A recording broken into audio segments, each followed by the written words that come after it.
to Professor Ratzer to Montreal, because he is waiting already. We have to say that Professor Ratzer has a really amazing professional career, because he was appointed to a professorial track tenure position at the age of 24. And apart from teaching and research, he consulted with several companies, including Hydro-Quebec. After early retirement in 2005 and promotion to Professor Emeritus, he switched his research to climate science. So, Professor Ratzer, the floor is yours. I'm sorry to let you wait for 10 minutes. Okay, the introduction is actually the first 3 bullets here. Just very quickly, I'd like to say that I'm really happy to be talking to people and participating in the conference in Prague, because I have connections there. My mother was born in Marienbad and during the First World War, and lived there until the Second World War. Anyway, so I'd just like to tell you a little bit about the family background, but I'll move on with the presentation and tell you a little bit more about the scientific method. Everybody knows what this is, but I think it's worthwhile repeating it, that if you're going to do good science, you have to take observations, you build a model or a hypothesis, and that has to be testable and actually falsifiable. You use this for making predictions based on the hypothesis, and you test the predictions.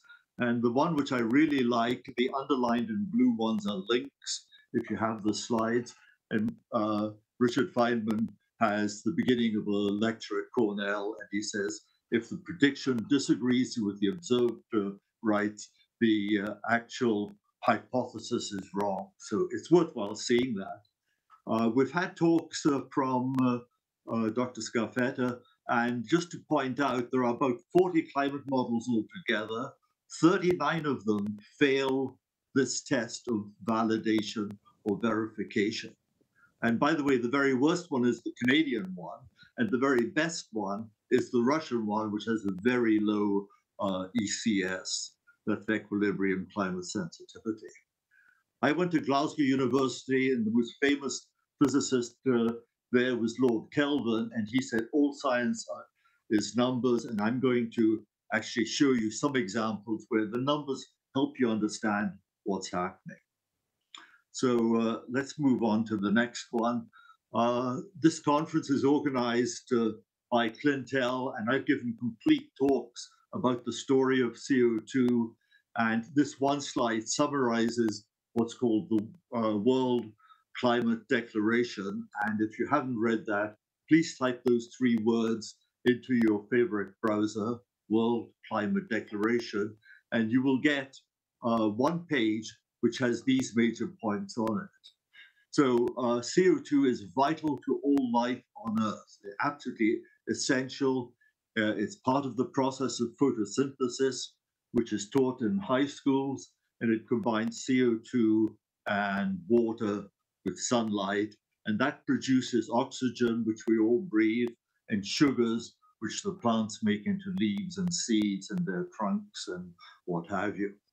And the one thing which you may not know is that when you get the beautiful tomatoes at the supermarket or cucumbers, they are grown by in commercial greenhouses, which take the CO2 levels and boost them anywhere from 1,200 to 1,500 parts per million, which is 3 or 4 times more than the current level of about 400 or 420. And what a lot of people didn't know is that we got surprisingly close to under 200 parts per million, and below 250 parts per million, plants and all life die. So increasing the CO2, I don't think is a problem. I will make the statement that some people might not like, but more CO2 is better. And that's a message as part of the World Climate Declaration. And over the last 30 years, the world crop yields have grown by 30%. And so we can feed 8, 9, 10 billion people on planet Earth because of increasing CO2 level. So CO2 is not a pollutant. Don't let anybody tell you that it is, and it shouldn't be reduced and it shouldn't be buried. Okay, just to show that there is no climate emergency, over the last 100 years, if you look at the graph on the left, there's been an increase from about 300 to just over 400 parts per million. And during the same 100 years, the climate-related disaster numbers of death has gone down by 98%. So there is no climate emergency, and I think we've got more resilient and we have better mastery of the climate disasters. Here's a follow-up on the last chart, giving you some idea of the different rates of energy costs. I'm in Quebec, which is in eastern Canada, and it's a very large area, and we have a lot of hydro. Over 90% of our energy is generated by hydro, and we have among the world's lowest electricity costs. I'm sure a lot of people may not believe it, but on the metric that I used, which is US cents per kilowatt hour, we pay 5 cents. In Britain, it's close to 40 cents, and in Germany, which we've heard about, it's 53 cents. So we're a fraction. You can take the German rate and divide by 10, and that gives you some idea how low it is in Quebec. The main part of the chart here says that even despite this, countries like Britain have up to 2 million people who are in what's called energy poverty, have to disconnect because they can't afford to pay this high rate. I checked that using AI. In fact, it says the number's closer to 3 million people in the UK. And down at the bottom of the graphic, I show that it's cold that kills people, not heat. So a 1 or 2 degree increase in temperature, I don't think is a problem. And cold kills 9 times more people than heat. I'd like to show you 3 slides on the research that I've done, which is part of the introduction. I won't go into a lot of details, but just to give you some idea that it's possible to do climate research essentially using a cell phone and Excel on a laptop. You don't need expensive equipment. You don't need fancy models. And what we did is we took 20 locations around the world, deliberately chosen to be in different parts, from the poles through the mid-latitudes right down through the tropics. And we collected data every month for a year, so there's 240 data points. And these are available in the Excel spreadsheets. How the data was collected was literally using a cell phone, and we go to a website like AccuData and collect. The main item we collect is temperature and humidity. And I mentioned here that collecting data and analyzing it is part of the scientific method. And we think that students in high schools can do this as well. This is the question which I'd like people to think about. The temperature and humidity, when it's measured on the surface, that's 2 meters above ground level, does it really include all the physical effects? We think it does, but I'd like you to really think if there's any missing items, because I'll show you in some of the future slides the how small the heating from the sun is so far as the surface temperatures, and then compare that with the amount of heating from CO2. So we think it includes all the factors of the sun, whether you're near an ocean. UHI you heard about is the urban heat island effect. Has there been precipitation? All about the local albedo. So those are all important factors that we think are measured by a surface weather station. And you have to realize that includes all the interaction with the gases in the air. And I mentioned, in case you didn't know, that the most important greenhouse gas is water vapor.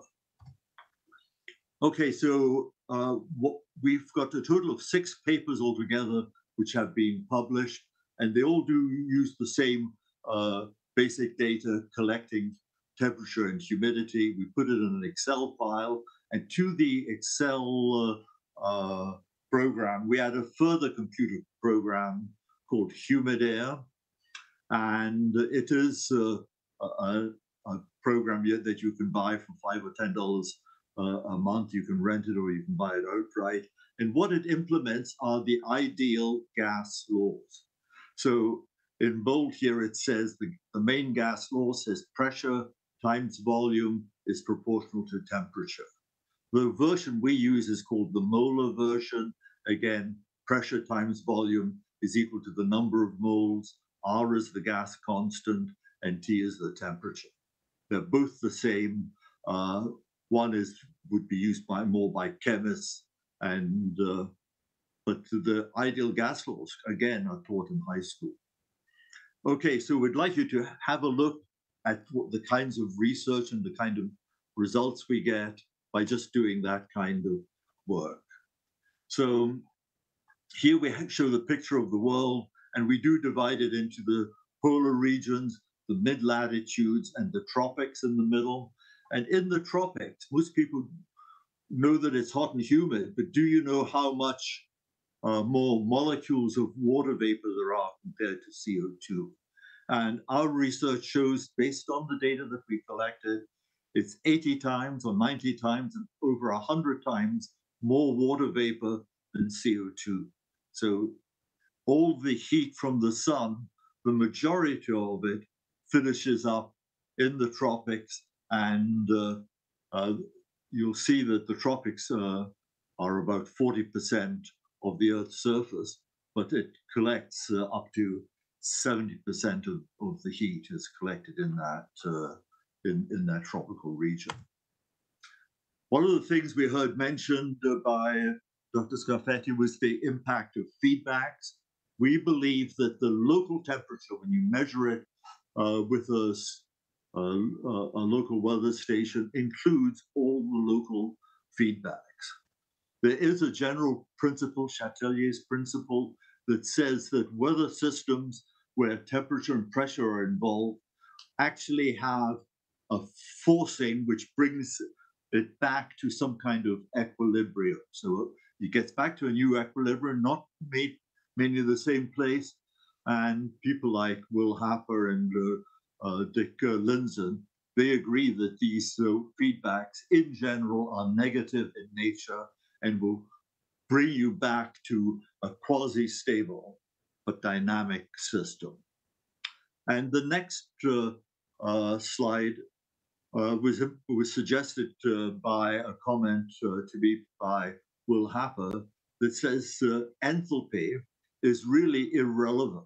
And I agree it is, but for maybe a slightly different reason. I would guess that not many people know what enthalpy is, so I have one slide on it, and it says that it's the total heat.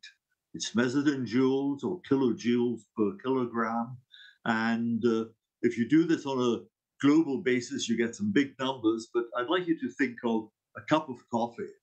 I had my cup of coffee today, and I also have a temperature using infrared technology, and I can tell you that a cup of coffee, which is at room temperature of 25, is usually served at about 75 degrees. You can't drink it at 75, but it cools down very quickly. At 60 degrees Celsius, you can sip it. Most people drink their coffee at about 50 degrees. And you'll notice that we need 2 temperatures to talk about enthalpy. And that's why we choose 2 locations, and we get the temperature and humidity at 2 places on the Earth. And from that, we can figure out the difference like you saw in the last chart. And we know the concentration of different gases, and we also know what's called their molar mass. And if you're interested, you click on that and you'll get a link to it. But carbon dioxide, carbon has got a molar mass of 12, oxygen has a molar mass of 16. 2 times 16 is 32, plus the 12 for the carbon, and you get 44 grams of for 1 mole of carbon dioxide. So again, this is not super difficult, but it shows you how you can use the data that's easily available to actually do the calculations that we did. And we actually analyzed all 61 greenhouse gases, and we found that they are all too small to measure. And so based on the enthalpy, and this is based on the enthalpy, we calculated the contribution of CO2, which we know is 420 parts per million, and all it did added to the temperature was this 0.004, 0.005. And if you double that number, go up to 800 parts per million, the amount of increase temperature-wise, based on CO2 and its enthalpy, is 0.01. So Happer says it's irrelevant. I say it's immeasurable. There are other people who says, oh, it's zero. Dr. Nikolov will be following me, and he says it's got a zero effect.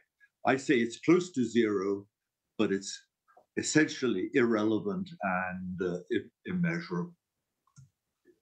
Okay, the main part of our talk is just to discuss the two main concepts about how heat is transferred, and the terminology that we used is a heat transfer concept and a radiative transfer and a heat transfer concept. So there are two major ways in which the energy from the sun gets down to the surface, and you require both of these concepts altogether. And I mentioned again, and we've already heard that today, that the weather and climate are very complex. And if you really want to understand about radiative transfer, you need to know about quantum physics, quantum mechanics, photons, the Stefan Boltzmann law. And this is university level courses, and most likely the majority of people on this Zoom call haven't studied these particular items. Luckily, the heat transport concept is much easier. It requires the law of thermodynamics. There's 4 laws altogether. On the next slide, I'll mention one of them. But I can tell you all 4 laws of thermodynamics in 4 sentences, so it's not complex. Okay, the main source is definitely the sun. The sun emits photons, and they travel at the speed of light through the vacuum of space.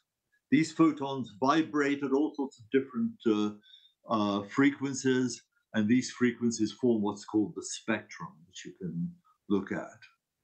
And the next slide is a very complex one. It's the most complex one I'll show you, but it describes how the heat arrives from the sun at the top of our atmosphere, and this is the amount of energy that arrives. Some of it is reflected by clouds in the earth. It's called the albedo. 30% in round numbers is reflected, and about a quarter arrives at the surface, because at any moment in time, only about a quarter of the Earth's surface is receiving energy based on the angle of incidence. And the last line here says, as a rule of thumb, general rule, about 2/3 of the heating that we experience on the Earth is due to the heat transport, which we'll talk about, and only 1/3 is due to radiation and this radiative transfer concept. Okay, here's a complicated slide. What you should do is have a look at the left-hand side, and in red, you have to imagine that the solar energy is coming down. Here it says 70 to 75% is actually transmitted. And the red curve is the spectrum. The red curve above it is the Stefan Boltzmann equation, which is a theoretical model. The thing you should notice is over on the right of the red curve, there's a whole lot of white bits, as if somebody's chewed bits out of it. If you flip the red curve over the line and just look down here, the white section is almost identical, and there's a flipped version of the red one. And this shows on the right what is absorbed and scattered by going through the atmosphere. When it says electronic for the transitions, these are electrons which are changing which shell level they're operating in, and that's how the different photons are emitted. Over on the right is the blue curve, which shows the energy that's transmitted from the Earth. And if you're at the top of the atmosphere, it looks as if the Earth is anywhere from 210 to 310 K. And again, this blue curve flips over into where it says atmospheric window. And this is where most of the energy is radiated from the Earth at different temperatures. And that's what goes out into space. If you would like to learn more about this chart and the physics behind it, Howard Hayden has provided 10 different lectures on it, and it's worthwhile looking. Just one last little thing here. Carbon dioxide is operates at about 15 microns. It's banging its head against the top, and the expression is it's saturated. There is available water vapor which can absorb stuff, and it's this split between carbon dioxide and water vapor where there's been some discussion. The other greenhouse gases make minor contributions. Okay, that's a complicated one. We'll wrap up this part on the radiative transfer just to say that when they arrive at the surface of the Earth, they get scattered or absorbed, and this process of thermalization converts photon energy into infrared. And I use this infrared thermometer, and you just point it at your coffee, or you can point it at some boiling water to calibrate it, and it gives you a very accurate temperature. Once the photons have been made into heat energy, then this is where the heat transport takes over. The air is made up mainly of hydrogen, nitrogen, oxygen, and water vapor, and at temperature or at low altitudes, photons get absorbed very quickly. In the upper atmosphere, excited molecules can relax and emit photons, which happen out to space. So on the heat transfer side, again, once a photon's been thermalized, we now call it heat. And heat of a gas, like our atmosphere, is the average kinetic energy of the molecules. And an important idea is that heat requires a medium, like a gas or a liquid or a solid. And the message that goes with that is that in the vacuum of space, there is no heat. There are photons going in every which way, but there's no heat because there's no medium for the different heat processes to take place. And the major ones we talk about so far as weather is concerned is conduction at the surface, convection, which takes place in gases and liquids, evaporation, and gravity. These are all important ideas. And if you think about your coffee, it's a microcosm of all the different heat process which can take place. You can feel the heat from it, you can see the steam coming off, you can see the evaporation.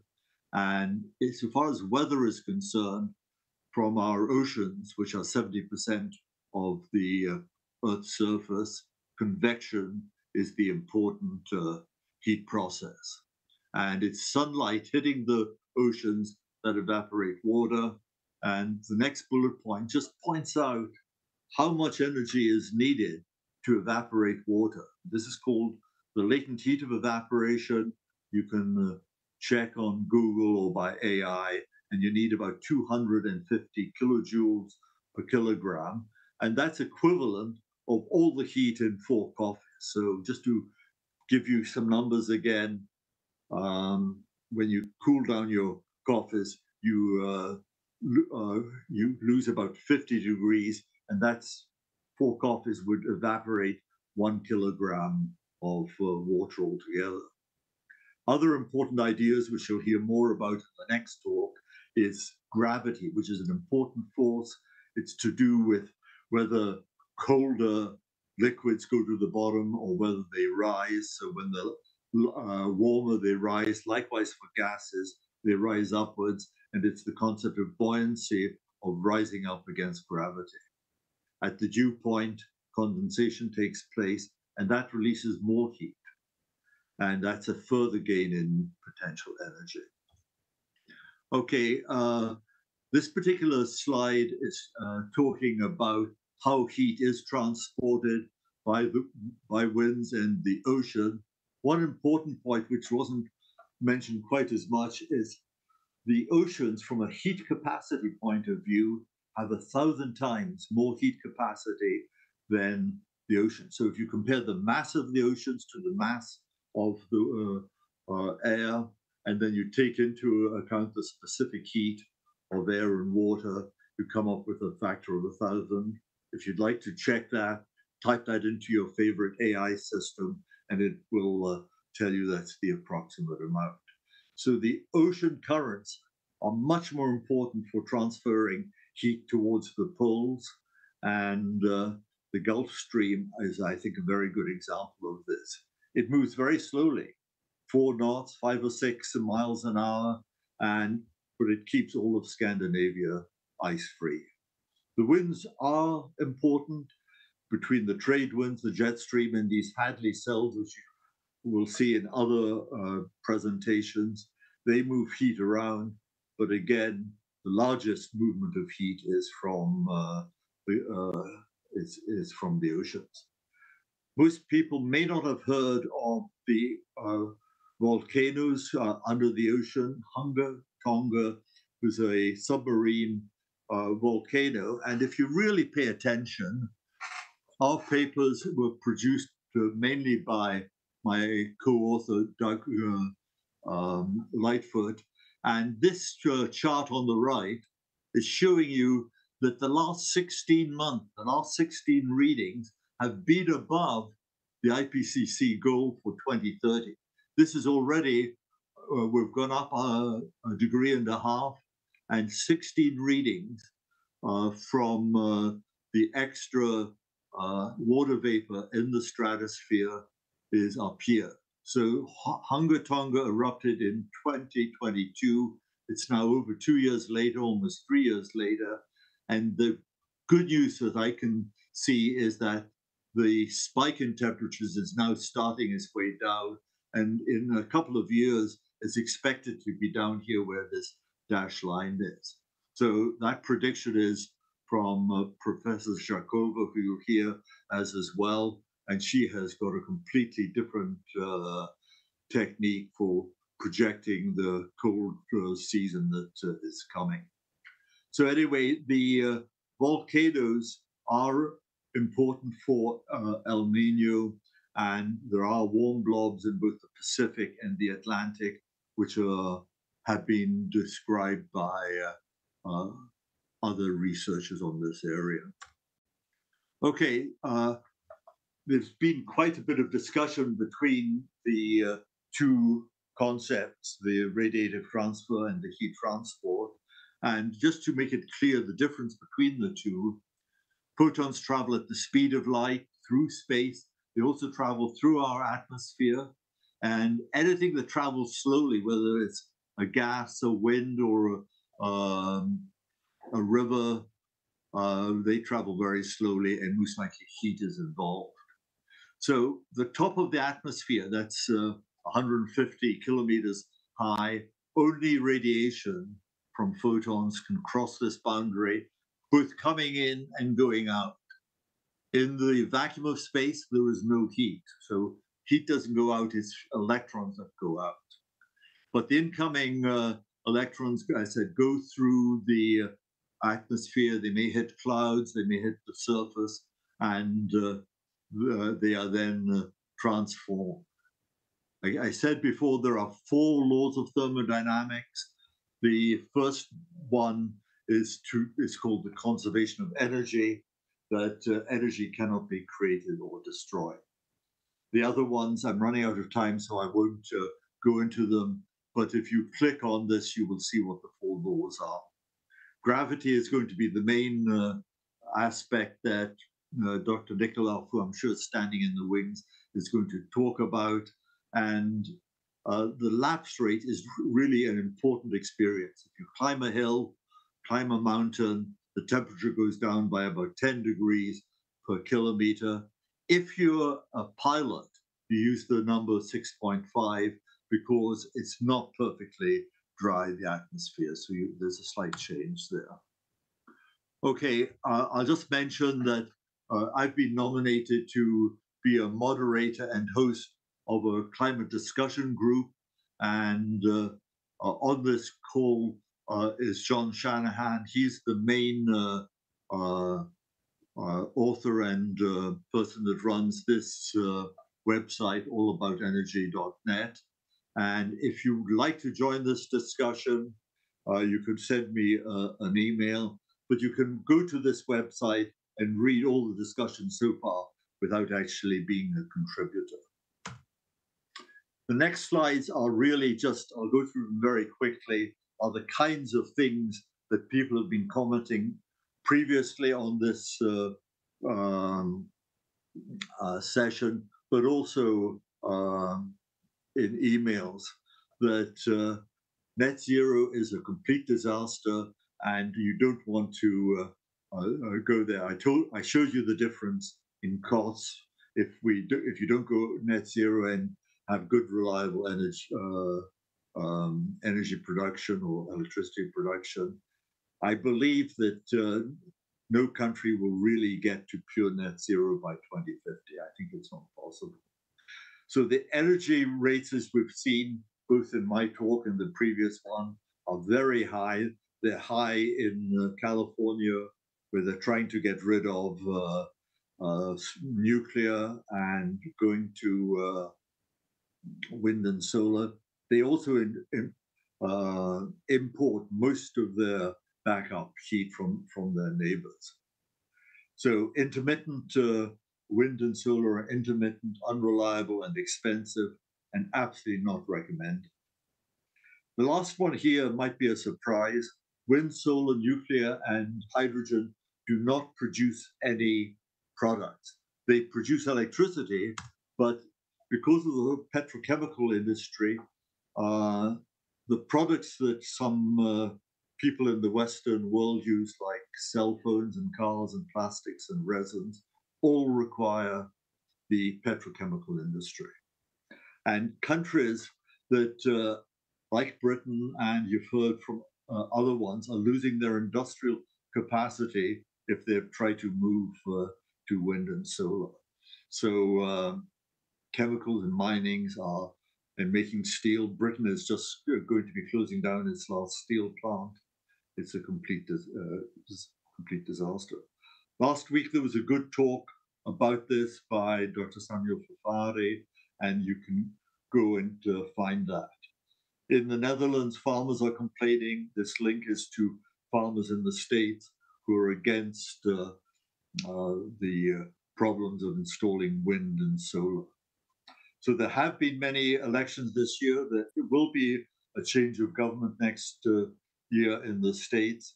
And I think we're going to see that there's going to be many positions are changing, including not only presidents, but all the government officials below them. Okay, my conclusions are there's no need to reduce CO2 and there's no need for net zero. We have heard of the benefits of CO2, and you have to find out what are the benefits of reliable energy. So that's something that should be done.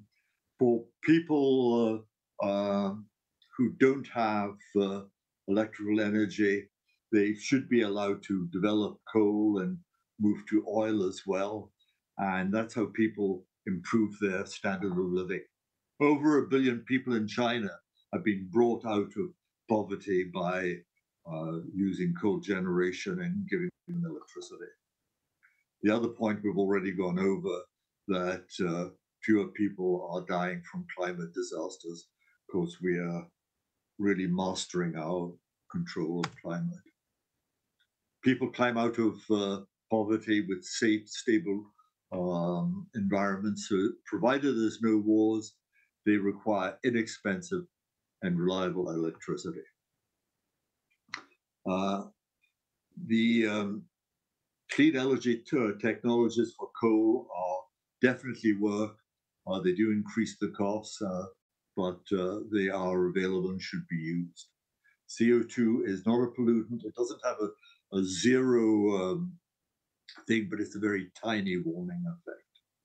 And I mentioned before, people that know how to grow crops commercially boost their levels by a factor of 3. The last one is I've written to the World Bank and I've told them not to tell the poorer countries to use wind and solar. They should be allowed to use whatever power is most sensible for them, including coal or natural gas. And many of them are thinking about starting with nuclear power because it is the cleanest power route. Poverty reduction should be the top priority. It is the top priority for the United Nations. And in Africa, that should be the goal, not climate change. It's down the list, and it's, in my opinion, an unimportant goal. Okay, this is the last slide, and I'm personally in favor of nuclear reactors which can be deployed. I just point out that if you're going to have heart surgery like I've had, you don't want to have it in a place which is using wind and solar, and they have to stop the operation because the sun's gone behind a cloud. I think all military, all things like hospitals should have their own private, reliable electrical generation, which will come from modular reactors. Here are 30 slides, 30 links, and you're welcome to go to them. If you go to every one of those links and read them, it's a complete course in climate and what's going on. So I'll stop there. I know I've been a few minutes longer, and I apologize for that. And if you want any questions, send me an email, please. Thank you.